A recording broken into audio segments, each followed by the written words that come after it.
네, 그러면 이제 특별 세션을 시작하도록 하겠습니다. 다시 한번 함께 해주신 분들을 소개해 드리도록 하겠습니다. 이번 세션의 좌장은 제8대 유엔 사무총장을 역임하신 반기문 전 사무총장님께서 맡아주시겠고, 다음으로 유엔 전 상임 중재 고문을 맡으신 미리엄 코로널 페러님, 그리고 메릴랜드 대학교 행정대학장이신 로버트 올 학장님, 그리고 글로벌 적응센터의 CEO이자 나이로비 대학 총장이신 패트릭 님을 모시겠습니다. 네, 그러면 좌장님 시작해 주시죠.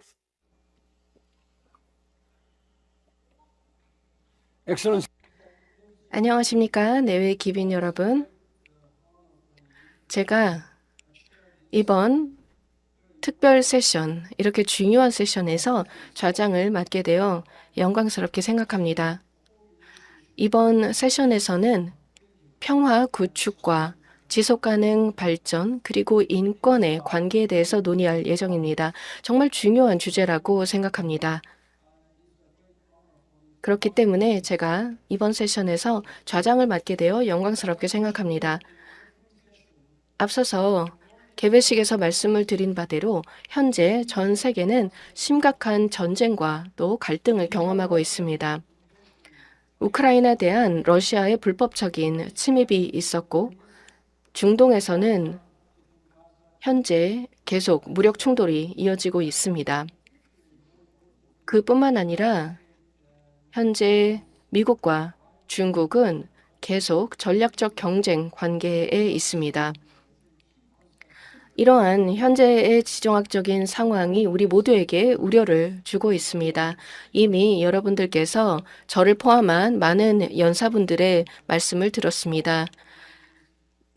전 콜롬비아 대통령님, 또 오스트리아 전 대통령님뿐만 아니라 우리 외교부 장관님의 말씀도 들었고, 현재가 얼마나 시급한 상황인지에 대해서 말씀을 해주셨습니다. 제가 사무총장 당시 가장 힘들었던 시기를 떠오려 보면 2008년 말과 2009년 초에 있었던 가자 지구의 위기였습니다. 당시에 저는 급하게 이 지역을 방문해야만 했습니다. 그리고 비유적으로 표현을 해보자면 컨베이어 벨트 외교를 했다라고 말씀드릴 수 있습니다. 제가 당시에 거의 하루에 4개 국가를 방문을 하고 또 굉장히 많은 리더들을 만나고 이 지역의 4개 국가를 반복적으로 방문을 했던 경험이 있습니다. 그렇게 매일매일 노력을 기울였고, 그리고 정말 열심히 컨베이어 벨트 외교를 수행했습니다. 이 노력의 결과 분쟁 중인 국가들을 설득시킬 수 있었습니다. 하지만 현재 유엔의 역할이 많이 줄어들었습니다. 이에 따라서 이런 지역의 갈등을 유엔이 해결하지 못하고 있는 상황이고, 아직까지 협상이나 합의가 이루어지지 못한 상황입니다. 일부 미국과 아랍 국가들 그리고 유럽연합 국가들이 관여를 하고 있지만 아직 해결이 되지 않은 상황이기 때문에 여전히 우려가 되고 있습니다. 이러한 상황에서 유엔의 역할이 더 강화되어야 된다고 생각합니다. 그뿐만 아니라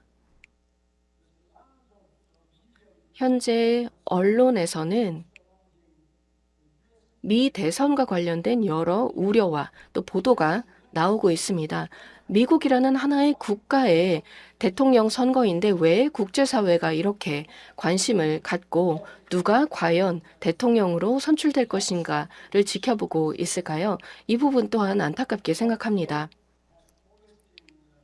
미국은 지금까지 리더 국가의 역할을 해왔습니다. 하지만 이제는 미국에 대해 우려가 더 많은 상황입니다. 그렇기 때문에 이와 관련하여 훌륭한 연사분들의 의견을 듣는 그런 기회를 갖도록 하겠습니다. 제가 유엔에서 일을 할 때 함께 했던 많은 분들입니다. 이 자리에서는 현재 악화되고 있는 안보 상황, 그리고 평화의 부재 상황에서 어떻게 이 상황을 타개할 것인지에 대해서 논의해 보도록 하겠습니다. 이를 위해 저희가 특별 세션을 진행하게 되었습니다. 이번 세션에는 훌륭한 저명한 학자분들을 모시게 되었는데요. 소개해드리도록 하겠습니다. 먼저 제 왼쪽에는 미리엠 코로넬 페러 필리핀 분이십니다. 이분은 아마 아시겠지만 전 세계에서 최초로 수석 협상가로서 비국가 무장 그룹과의 평화 협상에 서명한 여성이십니다. 당시에 모로 이슬람 해방 전선과의 협상을 이끄셨습니다. 그리고 2014 포괄적인 방사모로에 대한 협약을 체결한 이후 2년간 그 이행을 주관하셨습니다. 그래서 정말 큰 역할을 하셨던 이력을 가지고 계시고 또한 유엔의 일환으로 이라크, 아프가니스탄 그리고 코소보 등의 파견에서 역할을 하신 바 있습니다. 이러한 업적에 따라 힐러리 클린턴 상도 받으셨고 또 막사이사이 상도 받으셨습니다. 그리고 또 중요하게 말씀드리고 싶은 것은 올해 포브스지에서 아시아의 50개국의 50을 넘은 가장 영향력 있는 50명의 여성에 선정이 되셨습니다. 각각의 분야에서 훌륭한 업적을 세운 여성들을 선정한 것인데요. 다시 한번 큰 박수 보내주시기 바랍니다. 다음으로 함께해 주신 패널분을 소개해 드리도록 하겠습니다.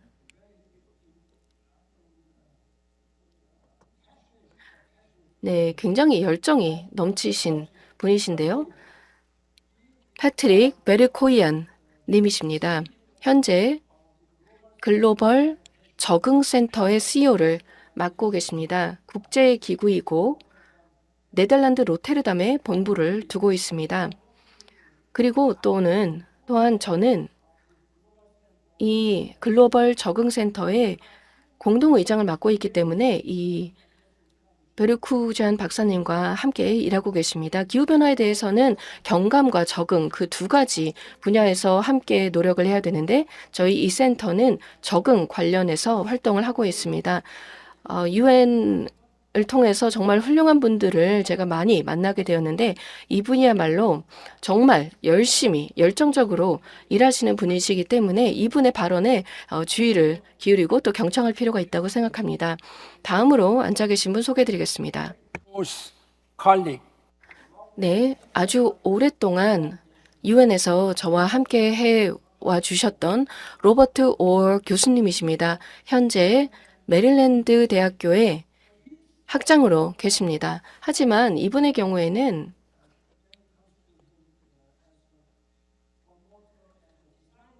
실제적으로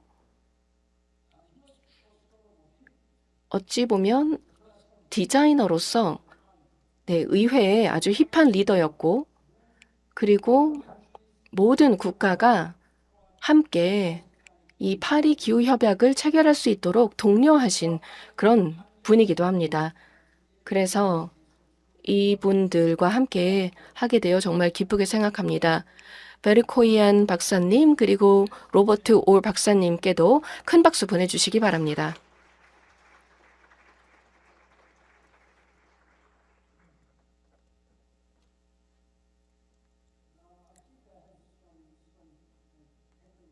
자, 그러면 제가 패널분들을 소개해 드렸기 때문에 이제 먼저 모로 교수님께 질문을 드려보도록 하겠습니다.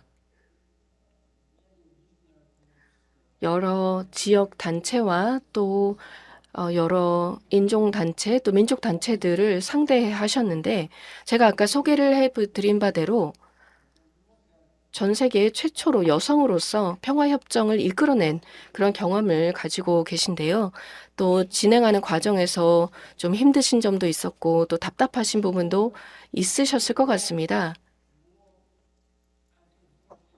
그래서 이 과정이라는 거는 정말 오래 걸리고 지난하고 그 협상의 과정이 쉽지 않기 때문에 많이 힘드셨을 것 같은데 그러면 여기 계신 분들에게 지금까지의 경험을 바탕으로 해서 어떤 말씀을 공유해 주시겠습니까?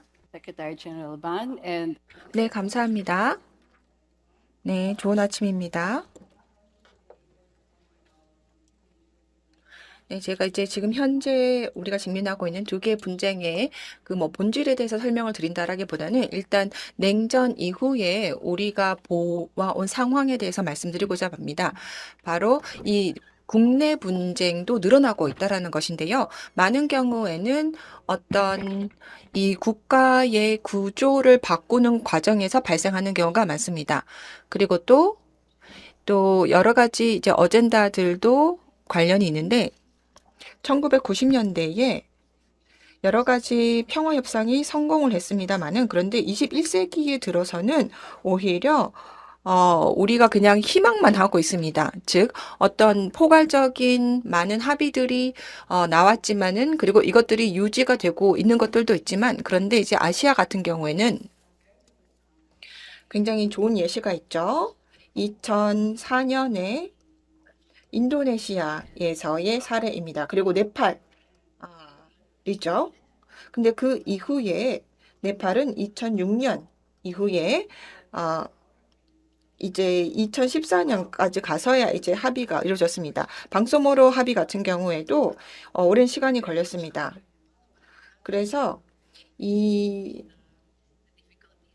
그런 것들을 보면은 이러한 또 남수단 같은 경우에서도 이 독립을 얻고 나서 지금 현재 또 분쟁이 발생하는 것을 보면은 이런 평화를 구축하는 것이 얼마나 어려운지를 볼 수가 있습니다. 그리고 이 콜롬비아 전직 대통령께서도 아까 전에 말씀을 하신 것처럼 이 우리가 그냥 이제 희망을 하고 있는 것입니다. 즉 이런 평화 합의를 하고 나서 이것이 유지될 것이라고 지금 희망을 하고 있는 상황인데 그런데 지금 어려운 단계에 있습니다. 바로 평화를 구축해야 되는 단계입니다. 이러한 평화에 대한 합의를 이제는 실행에 옮겨서 평화를 구축해야 되는 어려운 단계에 와 있는 것입니다.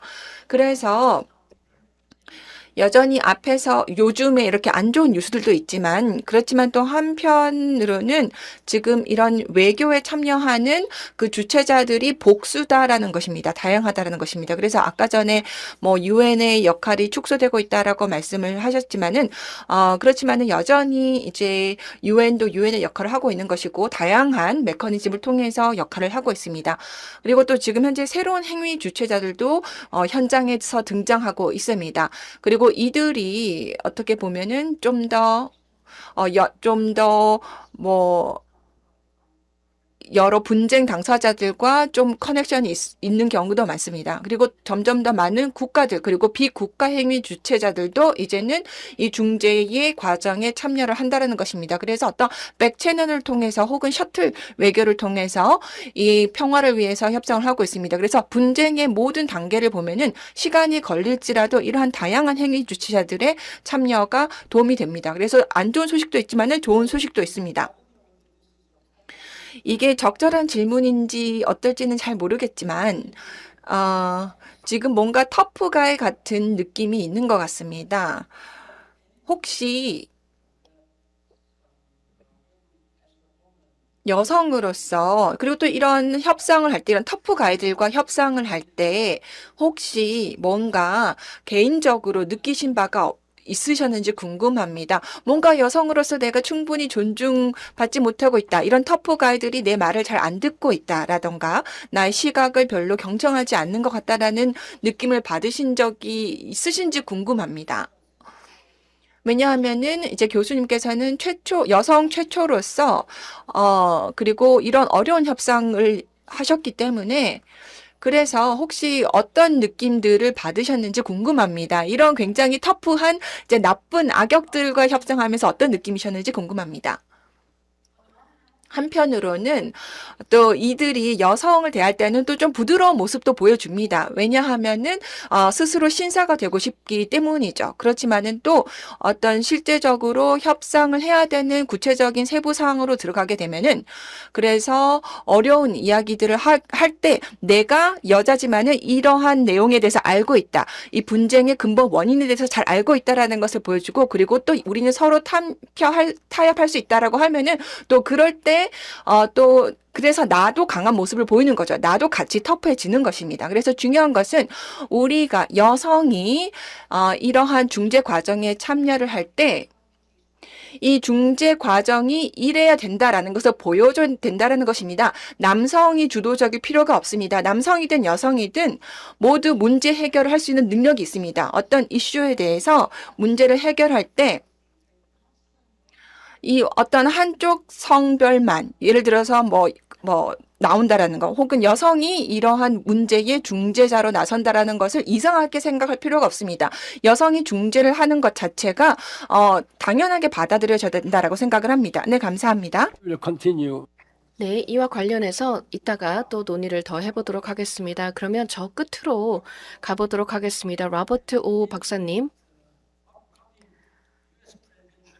조만간 미국에서 대선이 진행이 될 것이고 이 대선의 결과가 굉장히 중요한 정치적 그리고 경제적인 함의를 갖는다고 볼 수 있습니다. 또한 글로벌 안보와 경제 상황에 영향을 주게 될 것입니다. 그렇기 때문에 미국인들뿐만 아니라 전 세계 많은 국가, 특히 유럽 국가를 포함한 많은 국가에서 우려를 표명하고 있습니다. 누가 다음 미국의 대통령이 될 것인가에 따라서 그 차기 대통령이 누구인가에 따라서 여러 정치, 경제적인 영향이 끼쳐질 수 있기 때문입니다. 현재 많은 정치학자들이 미국의 고립주의가 더 강화될 수 있다라고 우려를 하고 있습니다. 그리고 자국 우선주의 어젠다가 우선순위가 되면서 어떤 동맹 간의 관계에 영향을 줄 수 있다라고 우려를 하고 있는데요.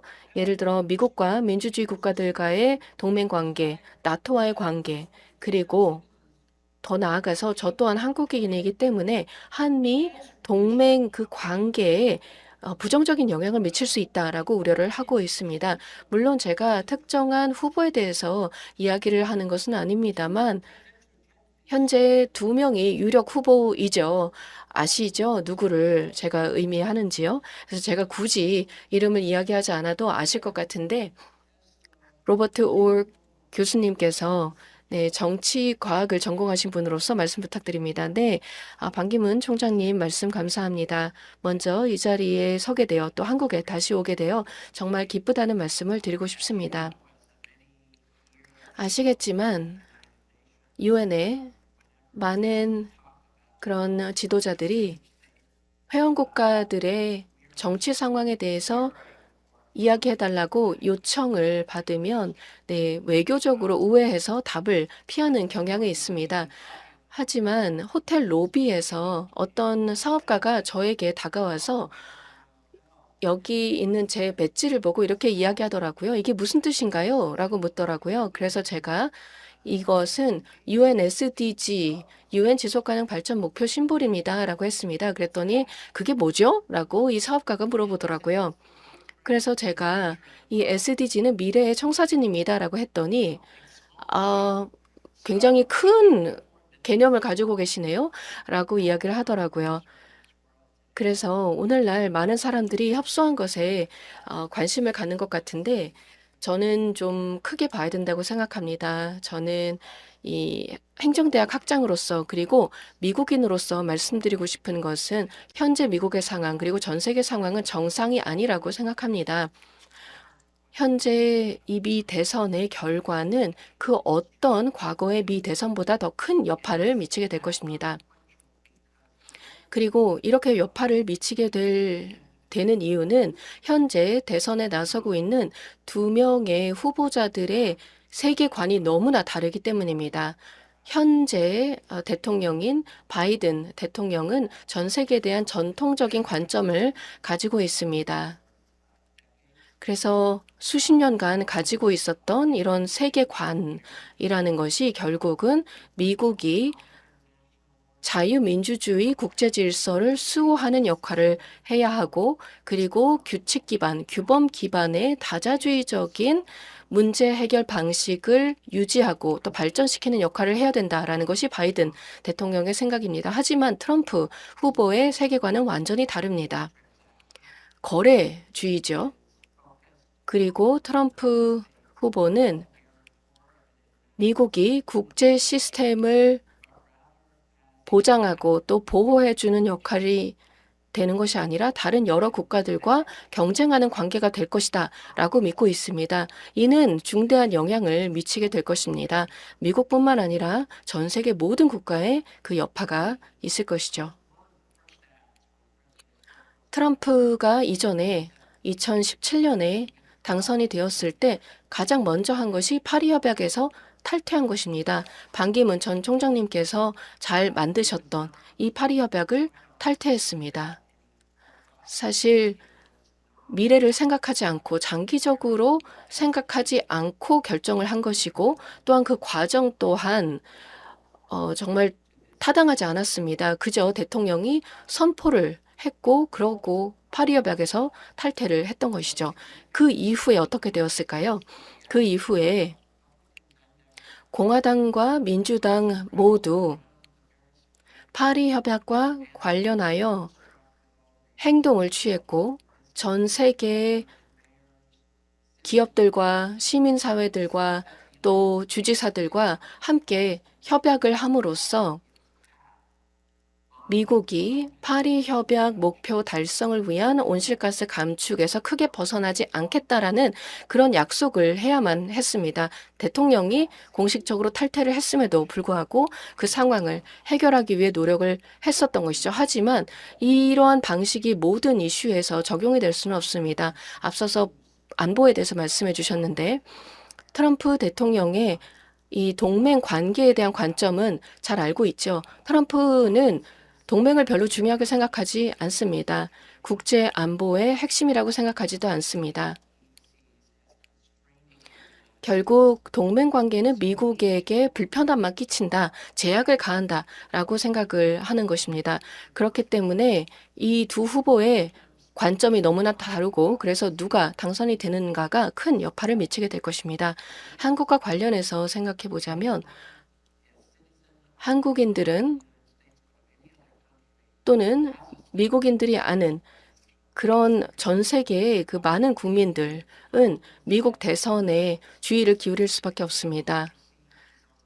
그리고 현재 2024년 대선으로 미국의 민주주의에 대한 투표가 이루어질 것이다 라고 하지만 결국은 세계 질서에 대한 투표도 2024년 대선에서 이루어질 것이라고 저는 생각합니다. 네, 감사합니다. 저는 트럼프 전 대통령을 직접 만난 적은 없습니다. 그래서 어찌 보자면 다행이었던 것 같습니다. 제가 그 트럼프 전 대통령을 상대하지 않아도 되었기 때문에요. 그래서 한 20일 정도 겹쳤습니다. 제가 유엔을 2016년 12월 말에 떠났고 트럼프가 2017년 1월 대통령이 되었기 때문에 한 20일 정도 겹쳤습니다. 그리고 제가 전화는 2번 정도 트럼프랑 했던 기억이 있습니다. 네, 당시 당선인으로서 저는 유엔 사무총장을 퇴임하는 그런 사람으로서 2차례 전화 통화를 한 적이 있었는데요. 당시 저는 굉장히 개인적으로 화가 났었습니다. 트럼프 대통령이 파리 협약에서 하겠다라고 했을 때 굉장히 화가 났습니다. 사실 취임한 지 몇 개월 안 됐을 때였죠. 정말 끔찍한 결정이었다고 생각합니다. 그렇기 때문에 저는 트럼프에 대해서 비판적으로 생각을 하게 되었습니다. 전 세계를 제가 여행을 하면서 방문을 하면서 많은 다양한 사람들과 만나게 됩니다. 특히 유럽의 경우, 유럽 사람들은 좀 차분합니다. 그런데 제가 트럼프 대통령에서 이야기할 때마다 유럽에서 막 박수를 치고 제가 무엇을 얘기하든지 동의를 하시더라고요. 제가 어떠한 이야기를 하든지 말이죠. 트럼프 대통령이 파리 협약에서 탈퇴하기로 했던 결정이 과학적으로 완전히 틀렸다라고 이야기를 했고 또 정치적으로 무책임한 행동이었고 또한 트럼프 대통령의 이름은 흠집이 나서 역사의 기록이 될 것이다라고 했을 때 유럽에서 굉장히 크게 박수를 치고 호응을 해주시더라고요. 트럼프가 제 말을 들을 기회가 없었기를 바랍니다. 그래서 사실 저도 이 부분에 대해서 많은 우려를 가지고 있습니다. 미국인들이 대통령 투표를 하는 것인데, 그런데 결국 미국이 가장 자원도 많고 가장 강력한 국가이기 때문에 이 미국인들의 결정에 우리는 맡겨야 되는 상황이고, 이 상황을 예의주시해야 되는 그런 상황이라고 하겠습니다. 시간이 많지 않기 때문에 다음에 또 이야기를 나눠보도록 하겠습니다. 다음으로 패트릭 웨이쿠이안 박사님께 질문을 드려보도록 하겠습니다. 제가 오늘 좀 이 패널 상에서 가장 중요한 질문을 드려보고자 합니다. 평화 구축에 대해서 우리가 논의를 하고 있고, 지속가능 발전 목표에 대해서 이야기를 하고, 또 기후변화도 대응을 해야 되는데, 박사님께서는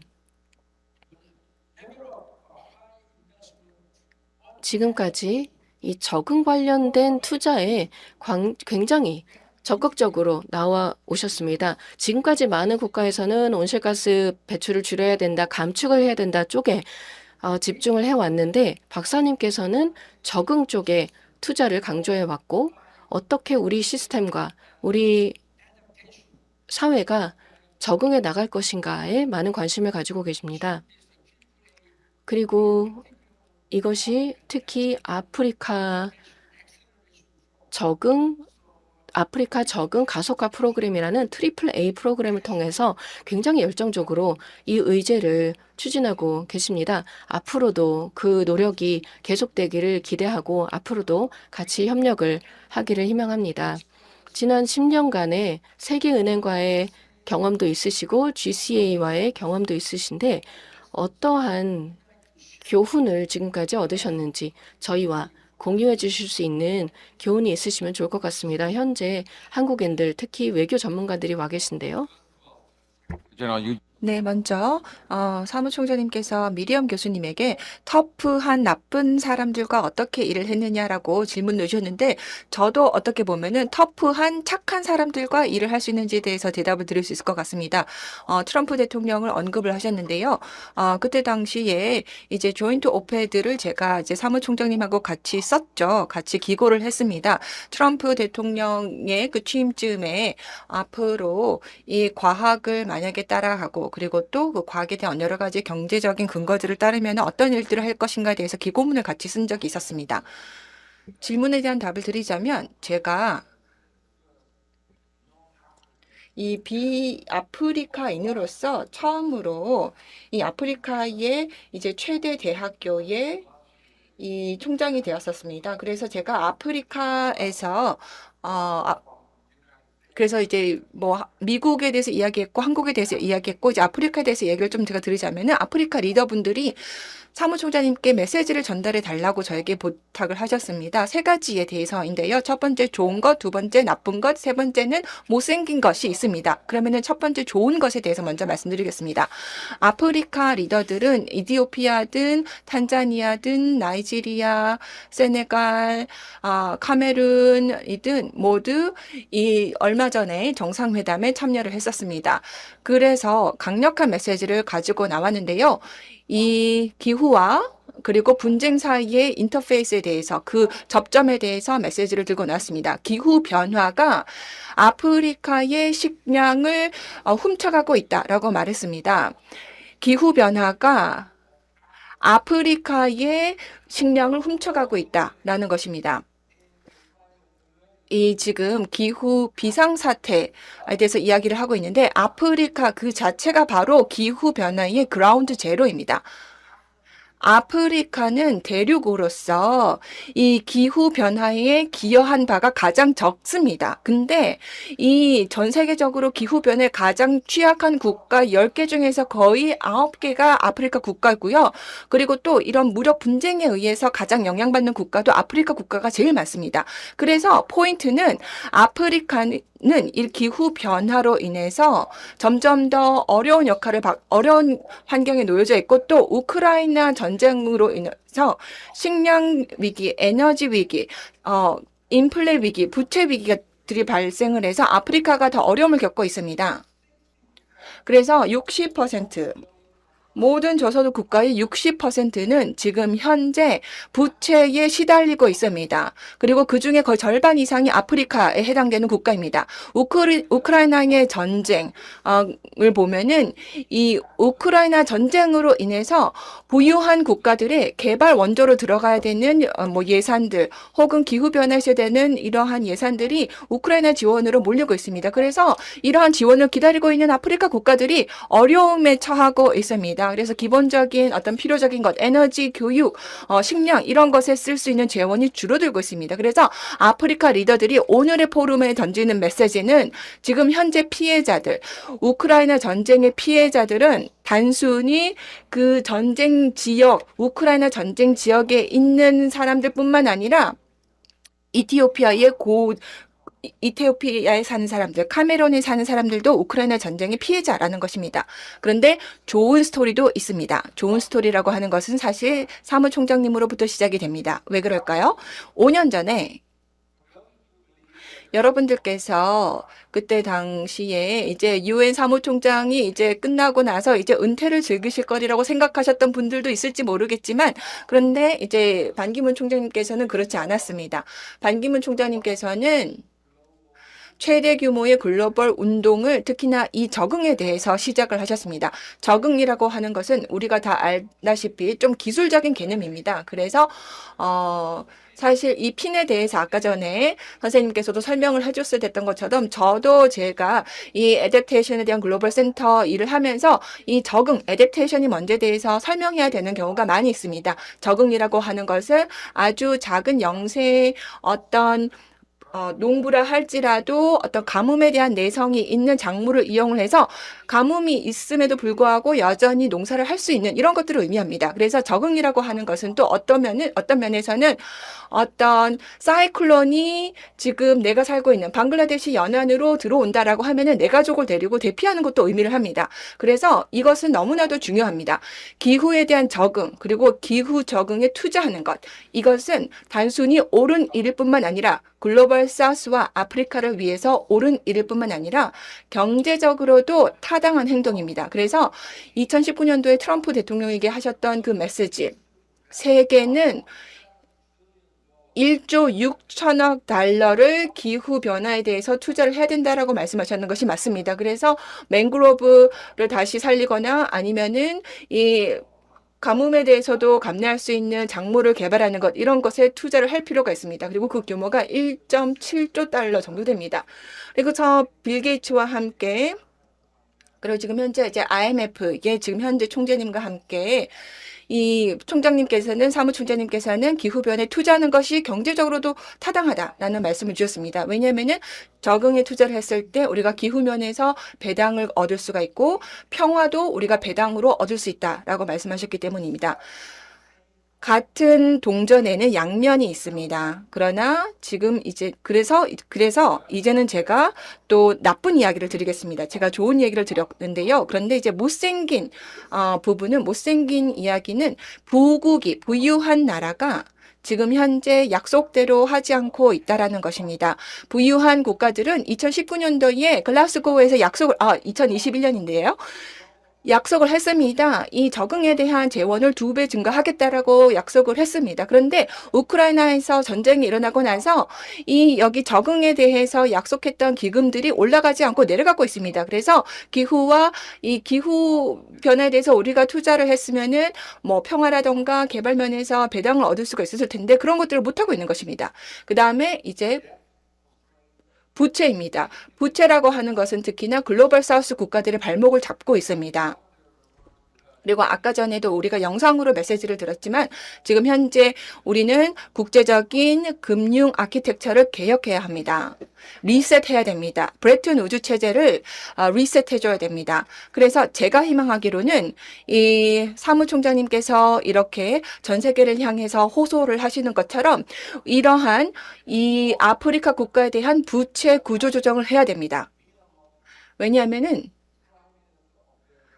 그리고 바베이도스의 이제 총리님께서 말씀을 하시는 것처럼 글로벌 사우스의 이러한 어려움을 해소하는 데 있어서 이 부채 상환은 포즈를 할 필요가 있다라고 말씀하셨습니다. 그래서 기후 적응에 투자를 해야 하는 것이야말로 유일하게 우리 SDG를 다시 리부트하고 그리고 우리의 공동의 번역에 활력을 불러줄 수 있는 일이라고 생각을 합니다. 네, 말씀에 동의합니다. 제가 전 세계적으로 메시지를 전파를 하면서 도덕적으로 잘못되었고 또 정치적으로 틀린 것이다라고 하는 것이 바로 아프리카 국가들이 사실상 현재의 기후변화에 일조한 바가 가장 적음에도 불구하고 이 아프리카 국가들이 현재 가장 심각한 기후변화의 피해를 받고 있다는 것은 도덕적으로도 정치적으로도 잘못된 것이다라고 했습니다. 그래서 박사님과 같은 분들께서 현재 아프리카 국가들과 또 도서 개발 국가들이 이러한 기후변화에 적응할 수 있도록 도와주고 계신 것이죠. 그런데 현재 대부분의 재원과 자금은 우루과이 쪽으로 가거나 아니면 현재 가자 지역으로 가거나 팔레스타인으로 가거나 우크라이나로 가고 이렇게 되고 있습니다. 그러니까 결국 우선순위가 현재 바뀌어서 정치적인 재난 쪽으로 쏠리고 있다는 점입니다. 따라서 우리는 더 많은 노력을 경주해서 다른 측면의 지원도 필요하다는 점을 강조할 필요가 있습니다. 물론 기후 적응과 다른 여러 정치 사안 간의 관계성이 있습니다.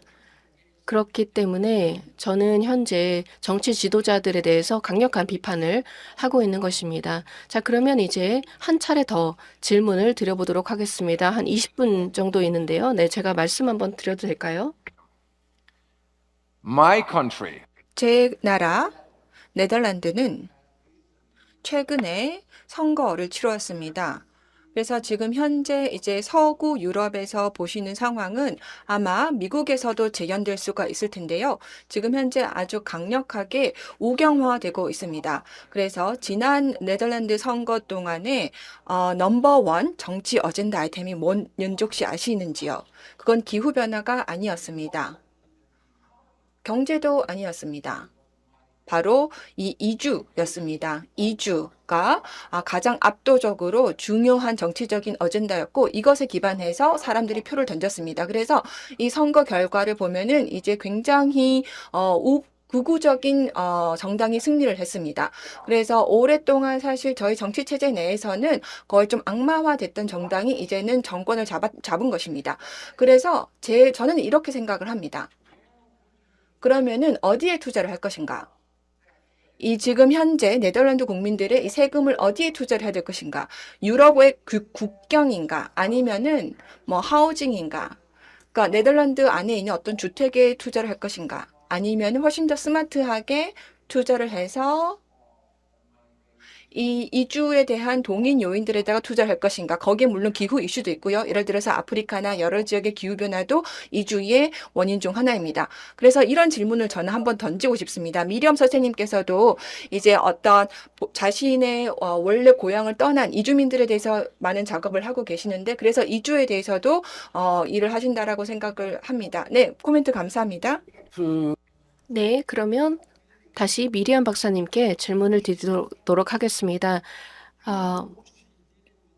현재 해당 국가에서는 민족 관련 협상을 진행하고 있다고 알고 있는데, 네, 저도 사실 필리핀에 10일 전에 방문을 했었습니다. 그리고 그때 면담을 했었고, 당시에 마르코스 주니어 대통령과도 만남을 가졌고, 또한 후안 미구엘 상원의장과도 면담을 가졌고 그리고 르가르다님과도 면담을 가졌습니다. 그래서 필리핀의 많은 지도자분들을 만나면서 제가 깨닫게 된 것은 필리핀 정부와 필리핀 국민들 또한 현재 이 남중국해 문제에 굉장히 우려를 하고 관심을 가지고 있다라는 것을 알게 되었습니다. 네, 필리핀에서는 필리핀 서해라고 부르더라고요. 남중국해가 아니고. 최근에 필리핀에서는 미군 기지를 허용했다라고 알고 있습니다. 그리고 대만과 가장 가까운 지점은 거의 90마일 정도밖에 떨어져 있지 않습니다. 굉장히 가깝게 위치해 있죠. 그것이 의미하는 바는 이제 미군이 이렇게 대만과 가까운 곳에 기지를 설치할 수 있게 되었다는 뜻입니다. 이 상황에 대해서 어떻게 생각을 하시는지요? 지금까지는 필리핀에서 어떤 민족 갈등에 대해서 다루셨었는데 이제는 정치 그리고 안보 갈등의 문제도 있는데 이와 관련된 어떤 조화로운 협상을 주도할 계획이 있으신지요? 중국과 미국의 경쟁 관련해서요? 네, 먼저 사무총장님 제가 조금 지금 이것은 미군 기지가 아니라는 것을 조금 말씀드려야 되겠습니다. 저는 미군 기지에 반대했던 사람입니다. 그래서 사실 그렇게 1992년도에는 그런 운동이 성공을 하기도 했습니다. 그래서 이 필리핀 미국 사이의 미군 기지 합의를 이 리뉴얼 하는데 이제 반대를 했었습니다. 그래서 이제 다시 외국 군대를 저희 이제 국토에 주둔하지 않기로 했습니다. 그런데 이 필리핀 의회가 이것을 좀 회피를 해서 또 다른 형태의 협약을 체결했습니다. 그래서 미군이 예를 들어서 이 자신들의 법을 가지고 있습니다. 그래서 이제 미군의 군 기지 안에서는 여러 가지 자신들만의 어떤 치외 법권적인 법들을 가지고 있습니다. 그래서 저희의 97년의 헌법은 근데 그런 것을 이제 금지를 하고 있습니다. 그래서 어떤 외국 군기지를 저희 헌법상에서는 허용하지 않고 있습니다. 그래서 미군이 저희 나라에 들어오기 위해서는 필리핀의 군기지 안에 들어오는 조건으로 하고 있습니다. 그래서 어떤 미군이 어떤 다른 곳에서 혹은 과거에 미국과 필리핀 사이에 이 군기지 협약에 의해서 누렸던 권리는 다 가져가지 못하고 있습니다. 현재로서는요. 그래서 이제는 지금 국제법이 중요하다라고 말씀을 드리고 싶습니다. 국제법을 통해서 우리의 주권도 담보가 되고 그리고 또 우리의 어떤 경제적인 권리도 보호가 된다라고 생각을 합니다. 그래서 그것이 정말 토대가 되어서 국제법이 토대가 되어서 지금 현재 이제 저희가 필리핀 서해라고 부르는 그 영해에 대해서 저희의 권리를 주장을 하고자 합니다. 그래서 역사적으로 여러 가지 이제 근거가 있습니다. 저희의 이러한 권리에 대해서요. 예를 들어서 이 7-mile 라인이라는 것이 있습니다. 그래서 이 라인은 이제 지도에도 표기가 된 바가 있습니다. 그래서 국제법이 이러한 것에 대해서 무엇을 말하고 있는지 그것이 이제 근거로 해서 그리고 또 항해 자유도 매우 중요합니다. 그래서 이것을 기반으로 해서 이 상호 간의 합의가 이루어지기를 바랍니다. 또 경제적인, 사회적인 활동들 이런 것들에 대해서 이 기본적으로 각 국가의 주권을 보호하는 방법으로 일어날 수 있기를 바랍니다. 그래서 지금 이 문제가 있고 그래서 억제력이 될 수도 있다라고 생각을 합니다. 그렇지만 이 글로벌 어떤 도덕적인 압박을 글로벌하게 가하기를 원합니다. 그래서 국제법을 이제 우리가 그동안 국제법 구축에 노력한 만큼 국제법이 존중이 되기를 바랍니다. 네, 감사합니다. 다음으로 오월 교수님께 질문 드리도록 하겠습니다.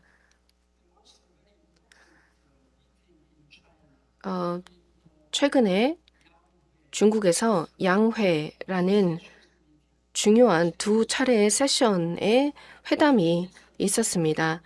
이 회담은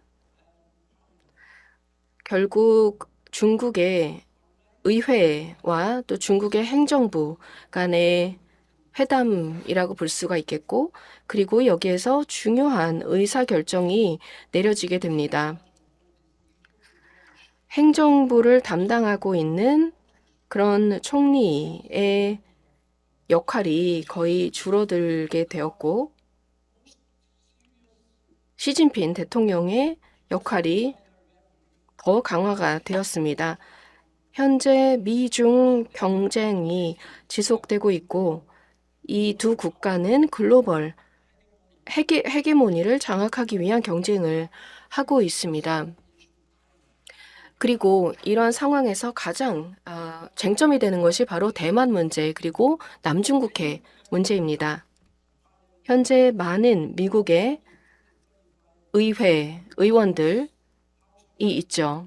그리고 하원에는 435명, 그리고 상원에 100명의 의원이 있는데 이들이 이제 대만을 계속 옹호하고 있기 때문에 중국의 어찌 보면 중국의 심기를 건드리는 그런 상황이라고 볼 수 있습니다. 물론 제가 미국인들의 이러한 활동을 지지하는 것은 아닙니다. 그런 발언을 말씀을 드리는 것이 아니라 제가 과거에 왕위를 만났을 때 이런 미국의 개개의 개별 정치인들이 뭐 대만을 방문한다던가 하는 것에 그렇게 심하게 반응할 필요가 없다라고 조언을 한 바 있습니다.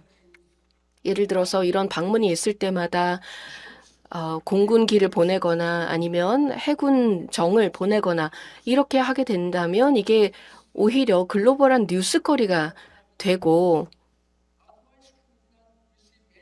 그래서 중국이 반응을 하지 않았더라면 미국의 몇몇 의원이 대만을 방문하는 것이 보도가 되지도 않았을 텐데 관심을 받지도 않았을 텐데 중국이 이렇게 반응을 하니까 글로벌한 이슈가 되니 그렇게 반응하지 말아라라고 조언을 한 바 있었습니다.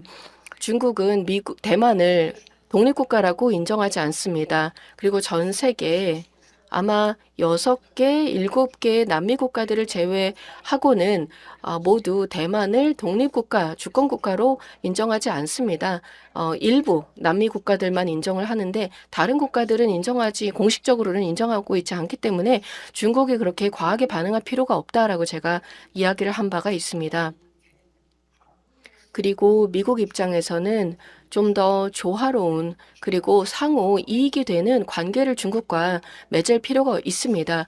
그렇지 않으면 이 미중 관계가 악화된다면 글로벌 정세에 악영향을 미칠 수 있기 때문입니다. 한국은 이러한 관계에 직접적인 영향을 받는 국가입니다. 따라서 5월 교수님께 질문 드리겠습니다. 정치학자로서 어떠한 조언을 미 의회에 주고 싶으신지요? 또 백악관에 어떠한 조언을 주고 싶으신지요? 네, 제가 그들에게 조언을 해줄 수 있으면 좋겠습니다. 하고 싶습니다. 21세기 세계 질서는 미국과 중국의 관계에 따라서 더 많은 영향을 받고 있습니다. 그 어떤 요소도 이 미중 관계만큼 국제 질서에 영향을 미치는 요소가 없습니다. 그리고 현재 미국에서는 중국을 굉장히 쉽게 비판을 합니다. 그리고 경쟁도 치열합니다. 모든 사람들이 모든 분야에서 중국을 앞서고 중국을 누르려고 합니다. 그렇지만 실상은 국제 질서라고 하는 것이 단순히 워싱턴 DC의 관점 혹은 일부 G7 국가들의 관점에 의해서만 결정되는 것이 아니라 중국의 관점도 또 중국의 영향력도 엄청나다는 것이죠.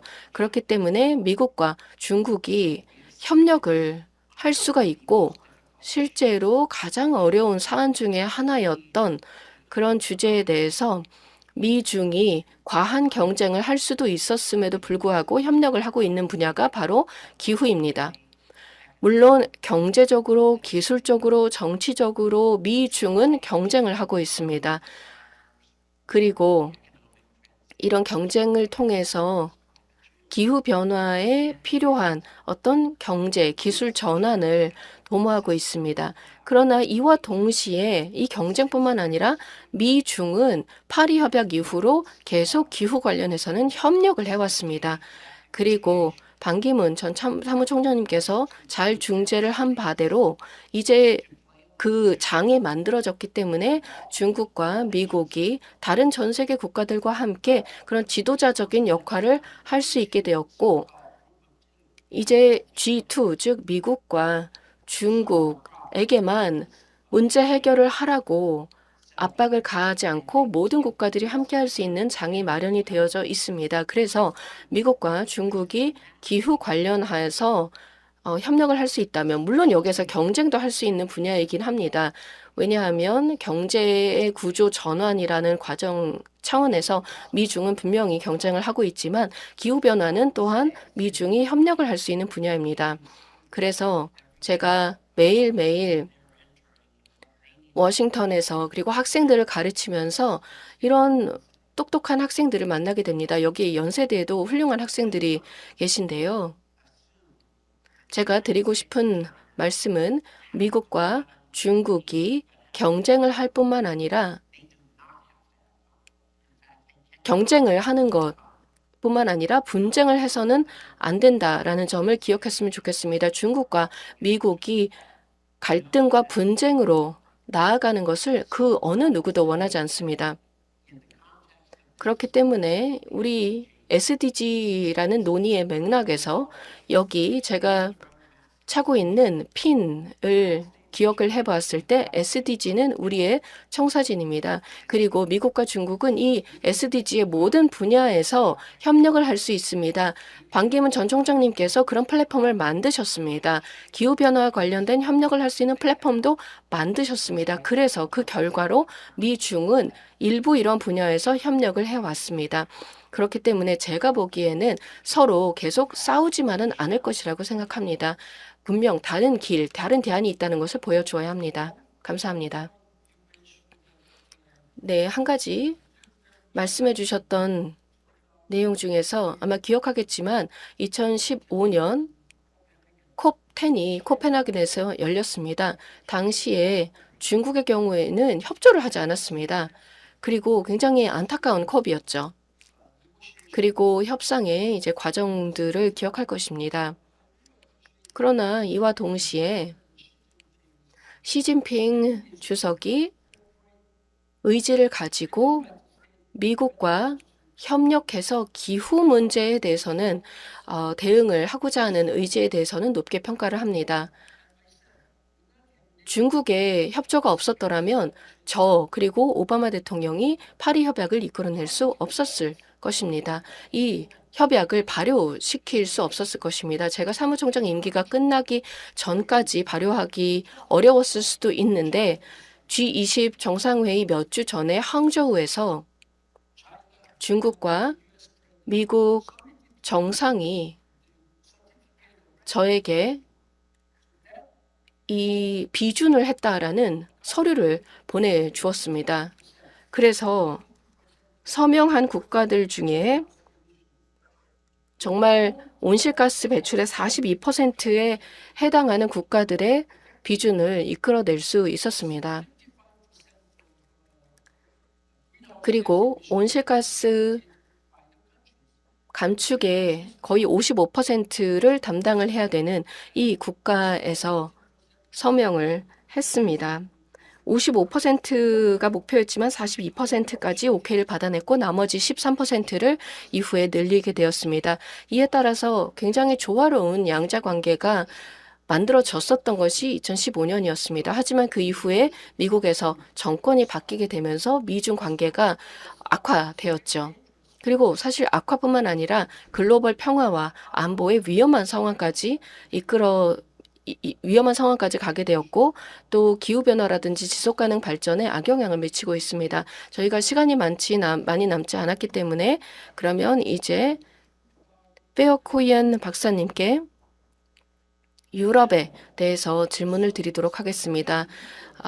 일부 유럽에는 비민주적인 국가들도 존재합니다. 그렇기 때문에 현재 상황이 더 어려워지고 있는 것 같고 또한 유럽의 많은 국가에서 지도부가 바뀌게 되었습니다. 그러면 이러한 상황에서 GCA 그리고 이 적응 프로젝트가 앞으로 어떻게 될 거라고 보시는지요? 현재 우크라이나 상황이 아직 해결되지 못하고 있고 또 유럽의 많은 국가들이 중동의 문제에 관심을 가지게 되다 보니 결국은 정치적으로 관심이 줄어들고 또 기후 적응에 대한 재정도 줄어드는 상황이라서 어려움이 있으실 것 같은데요. Europe is adrift. 유럽은 지금 현재 표류하고 있습니다. 네덜란드뿐만 아니라 이태리, 보거나 아니면 2주 전 포르투갈의 상황을 보거나 스웨덴의 상황을 보시면은 이제 좀 표류를 하고 있습니다. 그리고 우경화되는 성향을 보이고 있습니다. 그래서 전반적인 이 개발 파이낸스에 대한 제약 조건이 되고 있습니다. 그런데 아프리카 국가들이 지난주에 이런 말씀을 하셨는데요. 나이제리아에서 이 모든 아젠다들은 서로 연결되어 있다라는 것입니다. 그래서 우리가 지금 뭐 미국 그리고 뭐 중국에 대해서 여러 가지 관계에 대해서 코멘트를 하고 있지만은 지금 현재 재설계 어떻게 보면 유럽과 아프리카의 관계의 재설계가 일어나고 있습니다. 유럽은 지금 현재 어떤 글로벌 파워로서 이 자신을 재정립을 하려고 하고 있습니다. 이태리 같은 경우도 이제 아프리카와 지난달에 정상회담을 열었습니다. 그래서 거기에서 기후변화가 중요한 어젠다였었고요. 그리고 뭐 재생에너지들도 다루었습니다. 왜냐하면은 왜냐하면은 이런 것들이 서로 상호 연결되어 있는 이슈다라는 것을 알고 있기 때문입니다. 특히나 아프리카 면에서요. for your 네, 말씀 감사합니다. 저희가 시간이 다 되었기 때문에 마무리를 하도록 하겠습니다. 현재 제가 정치 지도자들에게 보내고 싶은 메시지는 다음과 같습니다. 정치 지도자들은 정치적인 권력을 잡는 것이 중요할 수도 있겠지만 더 중요하고 더 시급한 이슈가 있다는 점을 기억해야 합니다. 따라서 정치 지도자들이 함께 협력해야 합니다. 따라서 우리는 글로벌 파트너십이 필요합니다. 정부 간, 그리고 기업 간, 또 시민사회 간 파트너십이 필요합니다. 연세대학교는 시민사회의 일환으로서 학계에 속한다고 볼 수가 있겠는데요. 정부와 민간 그리고 시민사회라는 이 삼각축이 함께 가야 합니다. 전 세계에 얼마나 강력하고 얼마나 많은 자원을 가지고 있는 국가를 할지라도 유럽연합이든 미국이든 혼자서 이 문제를 해결할 수 없습니다. 우리는 모두 힘을 합쳐야 합니다. 이 메시지를 제가 강조해 왔습니다. 글로벌 파트너십이야말로 가장 중요하다는 점입니다. 연세대학교와 같은 교육기관, 연구기관은 이 미래의 지도자들을 양성하는 기관이기 때문에 우리는 우리의 미래 지도자들에게 힘을 실어 주어야 합니다. 여기 많은 학생들이 와 계신데요. 앞으로 몇 년이 지나면 여러분들이 바로 실무를 담당하고 여러분이 이런 도전 과제를 해결해야 되는 리더가 될 것이라는 점을 기억해 주시기 바랍니다. 특히 정치 지도자들이 제대로 역할을 하지 못할 때 여러분들께서 투표를 통해서 의견을 개진하고 또한 정치 지도자들을 바꾸는 역할을 해 주셔야 합니다. 여러분이 그렇게 하기 위한 준비가 되어 있어야 합니다. 여러분들의 리더들을 잘 뽑아야 합니다. 그렇기 때문에 이러한 오늘의 이 글로벌 리더십을 기억해 주시기 바라고 또한 여러분의 리더십은 국내 문제에만 국한되어서는 안 됩니다. 글로벌 리더십을 함양하셔야 합니다. 글로벌 비전이 필요합니다. 그렇게 된다면 우리가 좀 더 지속가능한 모두를 위한 지속가능한 미래를 만들 수 있을 것이라고 생각합니다. 그것이 바로 이 포럼의 사명입니다. 우리는 많은 정치 지도자들과 업계 지도자들의 이야기를 들었는데요. 이제는 여러분들의 시대 또 여러분들의 때라고 생각합니다. 학생들이 앞으로 더 나은 지속가능한 미래를 더 행복한 미래를 위해서 애써주시기 바라고 더 평화로운 미래를 위해서 함께해 주시기 바랍니다. 우리 또한 도덕적인 책임을 가지고 있습니다. 저 또한 제 최선을 다하겠습니다만 여러분들도 함께 해주시고 함께 동참해 주시기 바랍니다. 감사합니다.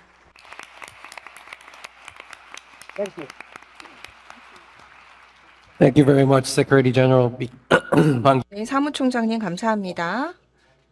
이런 훌륭한 세션 좌장직을 맡아주셔서 감사합니다. 모든 패널께서 글로벌 평화 구축에 대해서 많은 통찰을 나눠주셨습니다. 글로벌 리더들이 지금 현재 세계 상황에 대한 해결책을 타게 나가는 데 있어서 중요한 통찰을 나눠주셨습니다. 이런 통찰력 있는 논의를 통해서 이 평화 구축이 이 지속 가능한 발전과 정말 연결되어 있다라는 것을 배울 수 있었습니다. 그래서 굉장히 통찰력이 많은 세션이었던 것 같습니다. 감사합니다. 반기문 사무총장님 다시 한 번 더 우리 또 차세대 글로벌 리더들에게 우리 학생들에게 중요한 메시지 남겨주셔서 감사합니다.